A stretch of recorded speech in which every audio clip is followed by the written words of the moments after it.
ప్రజల కోసం ప్రజా సమస్యల మీద పోరాడుతాను నేను అంటూ మాట్లాడిన జగన్మోహన్ రెడ్డి మరి అదే ప్రజల సమస్యలపై మాట్లాడటానికి అసెంబ్లీకి ఎందుకు వెళ్ళట్లేదు అంటారమ్మా? అసెంబ్లీకి వెళ్ళాలంటే పవన్ కళ్యాణ్ గారిని చూస్తే భయం వేస్తుంది.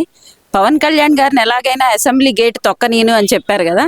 ఇక్కడ పవన్ కళ్యాణ్ గారిని చూడగానే ఎక్కడ బట్టలు తడిచిపోతాయో అని చెప్పి లోపలికి వెళ్ళాలంటే భయపడి బయటే ఉంటున్నారు జగన్మోహన్ రెడ్డి గారు. ఒక్కసారి అసెంబ్లీకి వెళ్తే ప్రతిపక్ష హోదా ఇవ్వలేదు అని చెప్పి బాధపడుతున్నారు కదా. అసలు ప్రతిపక్ష హోదా అనేది సెకండ్ ప్లేస్ వస్తే ఇస్తారు. నీకు ఎన్ని అసెంబ్లీ సీట్లు వచ్చినాయి? 11 వచ్చినాయి. 11 గెలిచారు. ఎలా ఇస్తారు? మీకు ఇవ్వరు కదా. ప్రతిపక్ష హోదా ఇవ్వలేదు అని చెప్పి వాదన పెట్టుకొని ఏదో ఒకటి పెట్టుకొని బయటికి వెళ్ళిపోయి పవన్ కళ్యాణ్ గారిని చూడలేరు. ముఖ్యంగా ఆయన అక్కడ చూస్తే ఓర్చుకోలేక బయటికి వెళ్ళిపోతున్నారు. అంటే ఇక్కడ ఆయన అంటుంది ఏంటంటే 11 సీట్లు వచ్చినా సరే నాకు 40% ఓటింగ్ ఉంది, నాకు ఆ ప్రకారమైన ఇవ్వాలి కదా ప్రతిపక్ష హోదా అంటున్నారు కదమ్మా. మరి దాన్ని ఎలా చూడాలంటారు?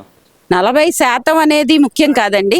ప్రతిపక్ష హోదా అనేది సెకండ్ ప్లేస్ అనేది జనసేనే ఉంది. అక్కడ ప్రతిపక్ష హోదా అనేది ఇవ్వటానికి ఆయన అర్హుడే కాదు. అలా ఎలా వీలైతే అలా మాట్లాడటం అనేది జగన్మోహన్ రెడ్డి గారికే సాధ్యం. అది మరి ఇక్కడ ఇంకో విషయం కూడా గమనిస్తే మనం ఈ మధ్యకాలంలో జగన్మోహన్ రెడ్డి పదే చెప్తుంది ఏంటంటే కనుక కూటమి ప్రభుత్వం ఎక్కువ కాలం సాగదు, 28లో నేను మళ్ళీ తిరిగి వస్తున్నాను, ఒక్కొక్కరు అంతు తేలుస్తాను అంటున్నారు కదమ్మా. మరి అంతు తేల్చే విధానం ఎలా ఉండబోతుంది అనుకోవచ్చు అంటారు? కుటుంబ సభ్యుల మధ్యన గొడవలు పెట్టడం అంటే జగన్మోహన్ రెడ్డి గారే పెడతారండి. మేమందరం ఒక కుటుంబం లాగా భావించి టీడీపీ కూటమి ప్రభుత్వంతో మేమందరం కలిసి పనిచేస్తున్నాం. ఎక్కడ ఏ గొడవలు పెట్టాలి, ఎవరితో ఏ వివాదాలు చేయాలి అని చెప్పి జగన్మోహన్ రెడ్డి గారు ఎప్పుడు పవన్ కళ్యాణ్ గారిని ఏమంటే వీళ్ళందరూ విడిపోతారు అని చెప్పి రకరకాల మాటలు మాట్లాడుతూ అది ఆయనకే చెల్లింది. ఎన్ని వివాదాలు పెట్టినా ఎన్ని చేసినా 15 సంవత్సరాలు కాదండి, 30 సంవత్సరాలు బంగారు ఆంధ్రప్రదేశ్ అయ్యే వరకు మేమందరం కలిసే ఉంటాము, కలిసే పనిచేస్తాం. అంటే నేను దాన్ని ఆల్రెడీ ది గోల్డెన్ ఆంధ్ర అంటే గోల్డెన్ కూడా కాదు డైమండ్ ఆంధ్ర చేశాను. దీన్ని అసలు ప్రభుత్వం కూటమి ప్రభుత్వం వచ్చి సర్వనాశనం చేసేస్తుంది. సంపద సృష్టి అన్నారు, సంపద సృష్టి లేకుండా పోతుంది.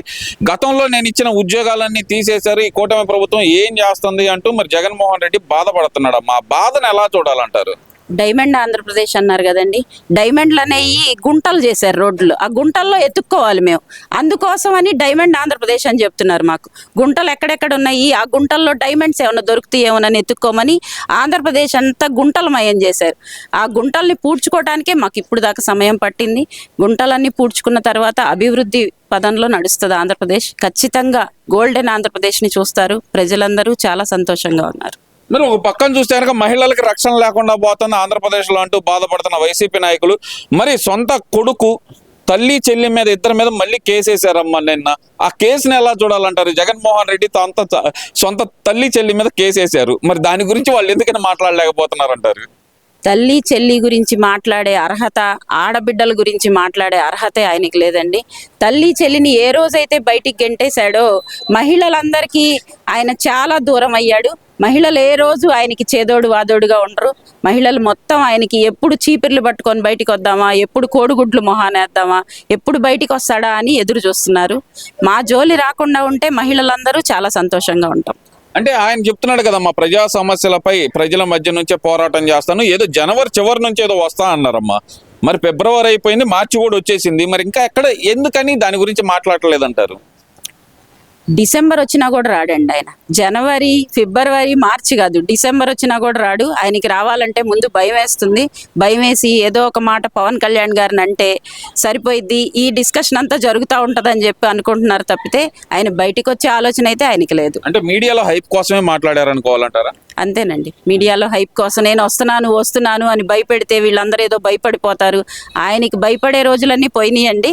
ఇప్పుడు మేమంతా స్వచ్ఛ ఆంధ్రప్రదేశ్లో ఉన్నాము. మేము చాలా హ్యాపీగా ఉన్నాము. ఆయన్ని చూసి భయపడే రోజులు పోయినాయి. ఆయన ఎప్పుడు వస్తున్నాడా అని ఎదురు చూసి ఆయన తరిమి కొడదామని చెప్పి ప్రజలు ఎదురు చూస్తున్నారు. ఏందమ్మా ఆయన బయటకు వస్తే ఆయన ముఖ్యమంత్రిగా కోరుకుంటున్నారంట ప్రజలందరూ. ఇప్పుడే సీఎం అని అరుస్తున్నారంట. ప్రజలందరూ ఈ కూటమి ప్రభుత్వం మీద విరక్తి పొందారంట. ఆయన ఇప్పటికిప్పుడు ఎలక్షన్లు జరిగితే 175 మళ్ళీ నేను గెలుస్తా అనే ధీమాతో అయితే ఎలా ఉన్నారమ్మా ఆయన? ముందు ఆయన ప్లేస్ లో ఆయన గెలుస్తాడో లేదో చూసుకోమని చెప్పండి. 175 అన్నాడు 11 స్థానాలకే పరిమితం అయ్యాడు. ఇప్పుడు మేము 0 స్థానాలకు కూడా తీసుకెళ్ళగలిగే ధైర్యం, దమ్ము మా కూటమి ప్రభుత్వానికి ఉంది. ఆయన ఎన్ని మాటలు చెప్పినా వినే ఆలోచన అయితే ప్రజలకు లేదు. ఎవ్వరు వినరు. ఆయన ఆలోచనని ఎవ్వరు సమర్థించరు. ఎవరు ఆయన్ని వెంటరారు. ఏమీ చేయరు. అంటే ఇక్కడ ఆయన ప్రధానంగా చెప్తుంది ఒకే అంశం అమ్మా, రాష్ట్రం రావణ కాష్టం అయిపోయింది, రెడ్ బుక్ రాజ్యాంగం నడుస్తుంది, అసలు ఏం జరుగుతుంది రాష్ట్రంలో, ఎవరికి రక్షణ లేకుండా పోయింది, నోరు తెరిచి ప్రశ్నిస్తే అరెస్టులు చేస్తున్నారు, ఇదేమి రాజ్యాంగం అంటున్నాడు కదమ్మా ఆయన.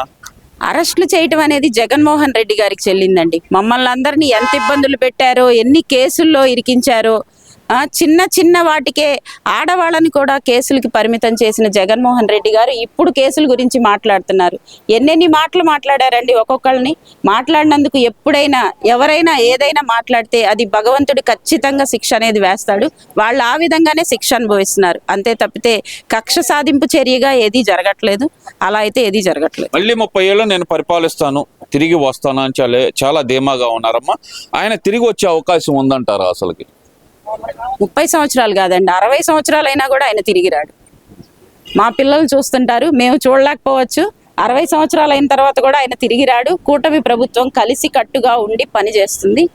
జై జనసేన, జై తెలుగుదేశం, జై టీడీపీ. అంటే ఇక్కడ కూటమి నిలబడదు, 2 ఏళ్లలోనే తన్నుకొని విడిపోరా అని ఆస్త అయితే ఉన్నారమ్మా మరి జగన్మోహన్ రెడ్డి. కానీ ఈ మధ్యకాలంలో పవన్ కళ్యాణ్ గారు చేసిన ఒక వ్యాఖ్య, మా కుటుంబంలో ఉన్న సమస్య మేము తీర్చుకుంటాం, మీరెవర్రా బై అని ఒక్క మాట అన్నాడు. ఆ మాటను ఎలా చూడాలంటారు? కుటుంబం అన్నాక కలహాలు వస్తూ ఉంటాయండి. అన్నదమ్ములు అక్క చెల్లెళ్ళే గొడవలు పడతా ఉంటారు. అలాగే చిన్న చిన్న గొడవలు వస్తూ ఉంటాయి. మేమందరం కలిసే ఉంటాం. ఆ గొడవలు అనేది పట్టించుకోము, మా పని మేము చేసుకుంటూ వెళ్తాము. ఇలాంటి అనేది ఎప్పుడు గొడవ పడతారా అని ఎదురు చూసి ఏ రాయి వేద్దామా అని చెప్పి ఎదురు చూసే వాళ్ళకి అవన్నీ అలాంటి ఆలోచనలు వస్తాయి.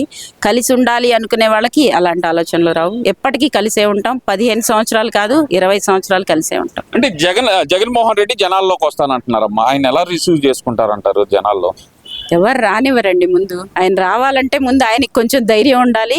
ఆయన రాకుండా అందుకే ఇన్ని రోజులు ఆగారు. ఆయనకి ధైర్యం లేదు. బిడ్డ అంటారు కదమ్మా ఆయన్ని. మరి ఆయన ఢిల్లీని ఎదిరించిన ధీరుడు అని చెబుతున్నారు, మరి ఆయనకు భయం ఎందుకు ఉండిద్దమ్మా?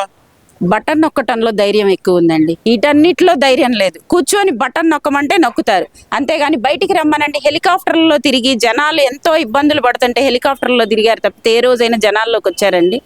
రాలేదు. ఆయన అయితే జనాల్లోకి రాడు, అంతే చెప్తా ఉంటాడు. ఆయన చెప్పిన మాటలైతే ప్రజలు ఎవరు ఈయన ఎప్పుడు వస్తాడా అని ఎప్పుడు ఆలోచించట్లా. మాకే అభివృద్ధి జరుగుతుందా, మేమే అభివృద్ధిలోకి వెళ్తామా, మాకు ఎలాంటి మంచి జరుగుతుందా అని ఇదే ఆలోచిస్తున్నారు ప్రజలు.